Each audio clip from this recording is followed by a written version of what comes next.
Okay, so what we want to do on this guy is find. We've got a 36-month average operating cost for a business, and they give us a model. And so here's our quadratic equation right here. Okay, and the thing that we like about this quadratic equation is it's given to us in vertex form. So we don't have to do a lot of math right here. I know right off the bat that I've got a vertex at the point 12, 15. Remember, vertex form, here's your x-coordinate, here's your y-coordinate, every single time. So we love vertex form. And the other thing that we know about vertex form is that at the vertex, you are automatically guaranteed to have a maximum or a minimum. We'll have to do a little math to determine which is which. But you're guaranteed that right off the bat. So the question then is, during which month was the average operating cost the lowest? Which was the cost? When was the cost the lowest? We don't have to be an expert on parabolas to know that this parabola is going to have a vertex at 1215 over here somewhere, and it's going to open up. And the reason we know that is because that original number in the very front, this 2/3, is positive. So we know that when we graph this guy, it has to look something like this. Well, right off the bat, we've got a minimum. Okay, and where does the minimum occur? At 1215. So which month was the average operating cost the lowest? Well, here's your month. Here's your cost. Well, when was it the lowest? It was the lowest in month 12. Okay? And then what was the cost in thousands of dollars? Well, again, the cost is the C part. That's what this whole thing equals. So the cost is just this guy right here in thousands of dollars. And so if I've got 15 thousands of dollars. So what was my operating cost for the month? $15,000. And that's all there is on that. And that's why vertex form is so awesome. Okay? Alright, so we got a sports store that sells 50 mountain bikes per month at a price of $220 each. And for each $20 decrease in price, 10 more mountain bikes are sold. And so what it wants, the first part is to find a quadratic function that models the revenue from the bike sale. Well, first off, revenue is the number of bikes times the price per bike. Okay? This is how you find revenue. And so when we're looking at revenue, we want to look at the number of mountain bikes per month and compare that with the number of mountain bikes per month. Okay? And so for the mountain bikes part, we start off with 50, like they tell us, hey, we've got 50 mountain bikes. All right? And then every time they drop the price, we sell more mountain bikes. And so what happens is, for every $20 price drop, we sell 10 more bikes. Okay? So keep all your bike stuff together. And then keep all your pricing together. They start off with $220 each, and then there's a $20 price decrease. Okay? And so what's that mean? That means we're going to lose $20, and we're going to do that a few times. And so part A, this is what part A looks like. This is part A right here. This is a good quadratic function. You can leave it like this if you want to. I think it's a good answer. But if you want to FOIL it all out, you could do that too. It's not that different from this. It's just FOILed out. So part B then says what price produces the maximum revenue. And in that case, we need to find the x-coordinate for the vertex. Okay, if we can find the x-coordinate, then we can find the y-coordinate. All right, and remember that the x-coordinate for this vertex is what? The number of price decreases. Okay, and what is the y-coordinate? The y-coordinate is the revenue. So I want to maximize my revenue. Because if I can maximize my revenue, this is going to be good for business, right? And I want to make sure I sell my mountain bikes at a price that earns me the most money.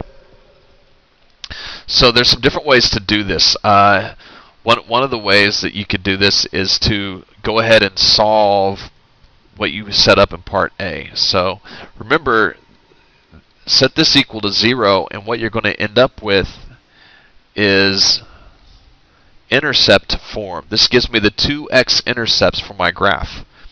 And the vertex has to be exactly halfway between the x-intercepts. So all I'm going to do is I'm going to take 10x plus 50, set it equal to 0, and 220 minus 20x, and set it equal to 0.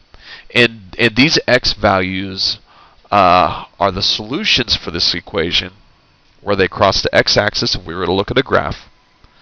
And halfway in between the intercepts is the x-coordinate for my vertex. So 10x equals negative 50. So x equals negative 5. 220. Whoa. 220 equals 20x. So x equals, is that 11? Okay. So halfway between 5 and 11. Halfway between 5 and 11. So is where my x-coordinate for my vertex is. Alright? So my x-coordinate is equal to negative 5 minus 11 over 2. Actually, that should be the other way around. Stop minus start. We stop at 11. We start at negative 5. So stop 11 minus the start 5.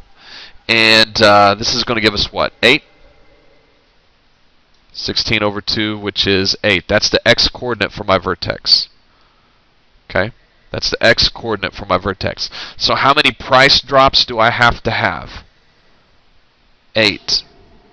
Okay? So what is the maximum price I should use for the sale of the bikes? Well, I come back up to my price equation, this guy right here, my price equation, and I substitute in 8, and I put it into both parts here. No, I don't. I just need it in this part. So because this is my price, and so what do? You go 220 minus 20 times 8. So that's 220 minus 160. So what price point should I sell my bicycles at? And that should be $60. Okay, that'll earn me the most revenue because I'm selling the most bikes. Okay.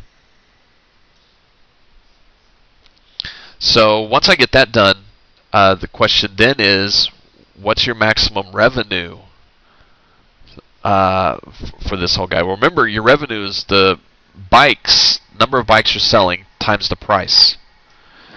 And so once I figure out what the x-coordinate for my vertex is, I can just plug that back into the whole entire equation to get the y-coordinate, which is my revenue. So my y-coordinate is going to be 50 plus 10 times 8 times 220 minus 20 times 8. Well, we know that 220 minus 20 times 8 is 60. We got that from the previous problem.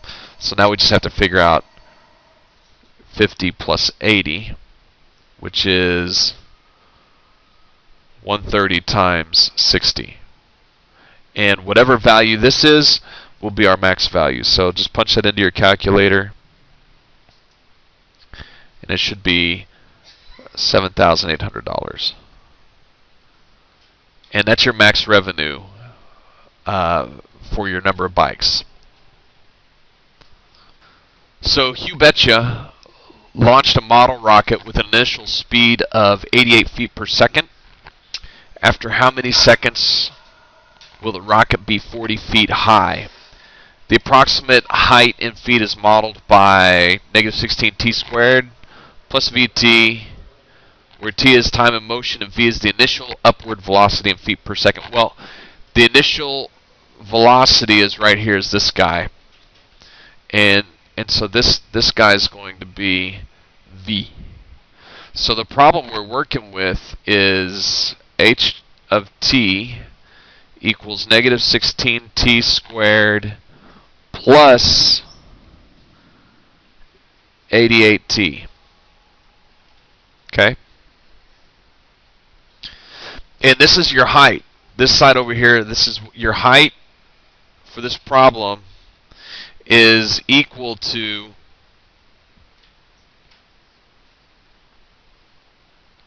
the function negative 16t squared plus 88t.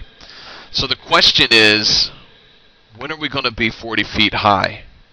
So take your function for height and set it equal to how high we want it to be, 40 feet. And then solve for t. And so on this, we're not given a specific way to solve for t. So what I would recommend is let's subtract the 40 from both sides. And this gets us negative 16t squared plus 88t minus 40 equals 0. And we've got several choices. We can factor, complete the square, or use the quadratic formula. And so you can choose all those different things. The first thing that I'm going to do is I'm going to divide everything by 2 on both sides of the equation. Because if I do it to every single piece, it's a legal move. You know what? I'm going to divide by 4. Why am I going to divide by 4? Because there's a 4 in all the pieces. So I'm going to divide by 4. And then after I have everything divided by 4, I will know how I want to solve from here. Okay? So I've got negative 4t squared plus 22t minus 10 equals 0. Right off the bat, I don't know if this factors or not, so I'm just going to go ahead and use the quadratic formula. The quadratic formula works every single time. A is going to be negative 4. B is going to be 22, and C is going to be negative 10. So T equals T, the time needed to reach the top is going to be the opposite of B, plus or minus square root of B squared minus 4 times A times C, all over 2A. Okay? All of this whole thing right here. And you might want to punch in the inside of the radical on your denominator. And when you do that, make sure you put the 22 in parentheses, just out of habit. So when you punch all that in underneath, you get negative 324.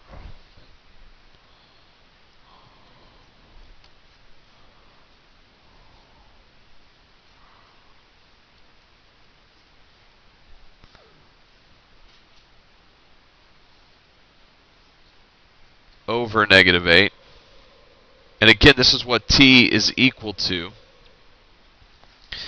And once we get to here, we want to know how long it takes. And so the question is whether do you leave a radical, or do you put a decimal, or what? Well, I think it just depends on the question. So for this question, we want to know how long it takes for our ball to get 40 feet high. Decimal answers are fine. I don't know how long square root of 3 divided by 2 is, but I know how long 1.3 seconds is. So what we want to do is we want to look at negative 22 plus the square root of 324 over negative 8 and see what that is. And then we want to look at negative 22 minus the square root of 324 divided by negative 8 and see what that is. We want to work both of those problems to get an idea of how long it takes for the ball to reach this height. And it could be that we've got two answers, and it could be that we have no answers. We just have to check it and see.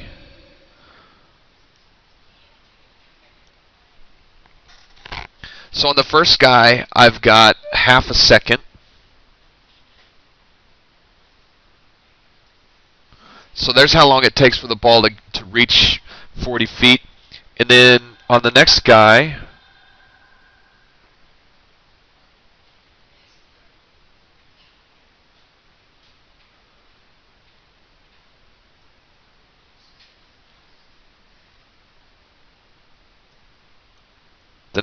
gives me 5 seconds when I punch these into a calculator. So how long does it take our ball to reach 40 feet high? Well, when you use the quadratic formula to solve it, we get a time of 0.5 seconds and a time of 5 seconds. And those are the two answers that we would use for this guy.